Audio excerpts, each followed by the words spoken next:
Hey everybody, this is Ramon, once again from Toronto, and right now I'm talking to you from what is officially known as Hospital for Sick Children. Now, due to some reason, I have to be in this hospital for the last 14 or 15 days today, counting, taking care of somebody. So during this time, when I came in, there was a time coronavirus or COVID-19 was spiking in Canada. Things were going from bad to worse, and everybody was being worried. Government started taking strong measures, and social distancing, self-isolation, these were being imposed. So this is the time, full time, I had the opportunity to be here in this hospital, and I had the amazing opportunity to see what is happening behind the scene, in the sense what the doctors, nurses, they are doing, right? Now, obviously, nobody wants to be in hospital, nor do I.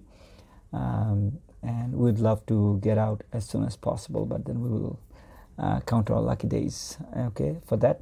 Now, the reason I wanted to talk to you is about the contribution of the doctors and nurses, right? And not only doctors and nurses, it's beyond that, more than that. It's the hospital staff, it's people, even the janitors, those who are cleaning, the administrative officials, the security officials, security guards, many other people. So this hospital has also cafeteria, sort of Starbucks in the downstairs, Tim Hortons. Then you have some kind of office which are related to the hospital management and patient management, right? So there are lots of people, they are working, they have to. Now, during this time, I have realized something which I never realized the way I do right now. And this is my tribute to all these people, to the doctors, to the nurses, to the administrative officials, frontline workers. And we had been hearing last couple of weeks from everybody, starting from Prime Minister to the Premier to every anybody, Canadians, right? We have been telling how grateful we are to our doctors, to our nurses, and those who are at the front line. Now, but because of my situation, and right now I'm in a cabin room right now, in a hospital cabin, where do I have a patient to look after. So we are absolutely in the center of it, in the sense I see the doctors working every single day.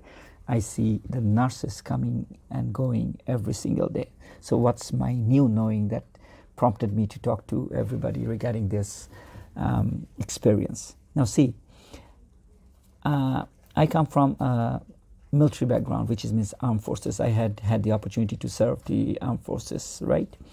And we have done difficult things. We have done things that actually dared us to sacrifice our life. We have taken oath to give our life if needed for the country, right? And I will do it in a heartbeat, and many of you possibly will do it. We have gone out for different kind of exercise, operations, real life scenario, and I personally faced situations where I was worried, and we had to be cautious. So we always thought that people, those who are in uniform and likes, right? The police, for example, we do have a life that is kind of like that.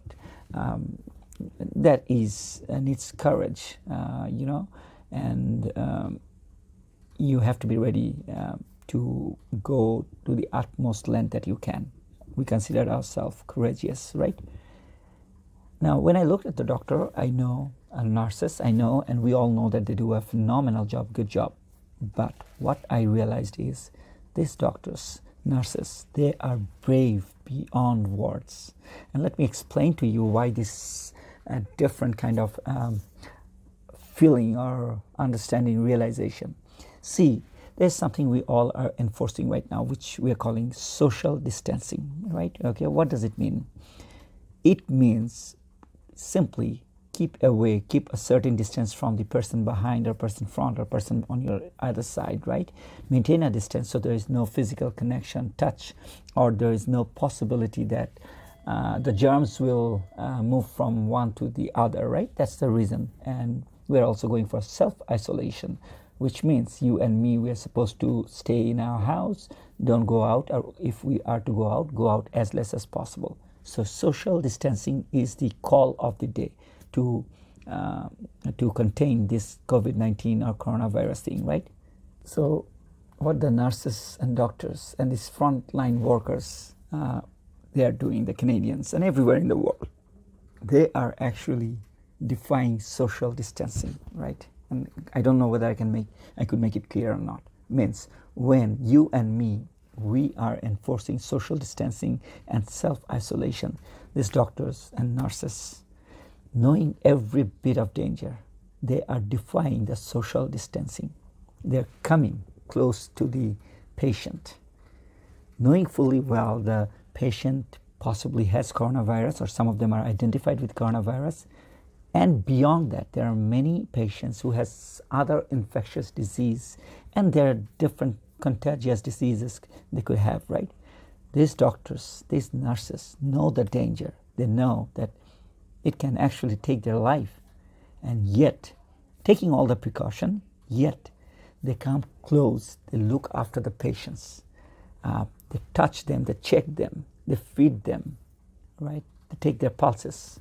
The nurses, they are coming and doing phenomenal service, phenomenal job.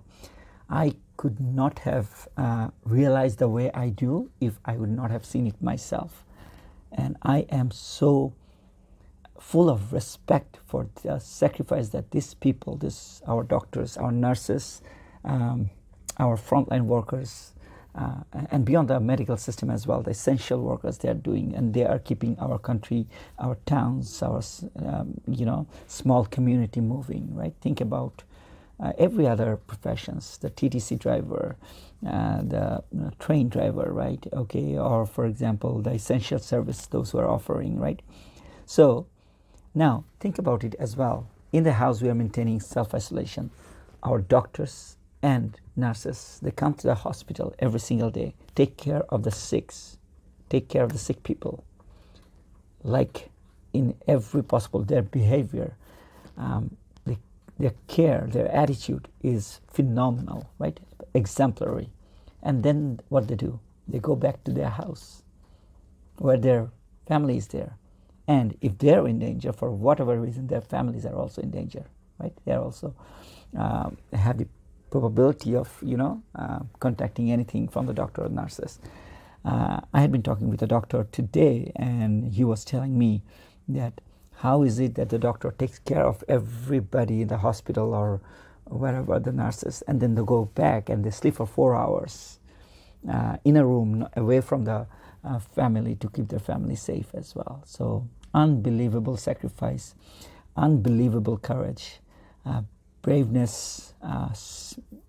I cannot tell that how grateful I am and how moved I am. So just I, as a Canadian, I just wanted to say thank you to all the doctors and the nurses and the hospital administrations, people, frontline workers, frontline people, our janitors, our drivers, our essential service operators, every single one of you.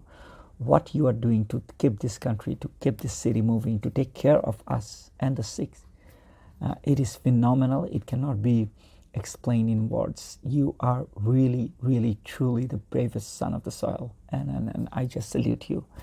I wanted to speak my heart out and just pay tribute to what you are doing. Thank you so much.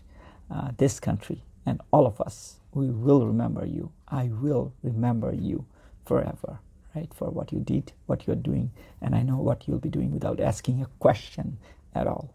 Thank you so much, sir. Okay? May God bless you. Keep safe. And while you take care of others, I just hope you also take care of you. Okay? Thank you so very much. All the best. Bye-bye.